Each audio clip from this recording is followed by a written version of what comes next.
قرار ديال المكتب يوم الثلاثاء الماضي جاتو جوج ديال الطلبات، طلب من الأصالة والمعاصرة وطلب من المجموعة النيابية للعدالة والتنمية حول شغب الملاعب.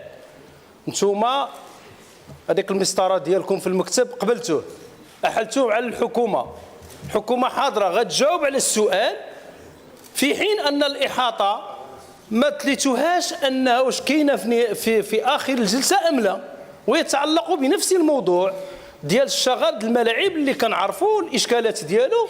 بغينا نسولوا الحكومة الدور ديالها في هذا الشيء. تفضلوا. يمكن ليناش نحملوا المسؤوليه لهاد الحكومه بوحدها.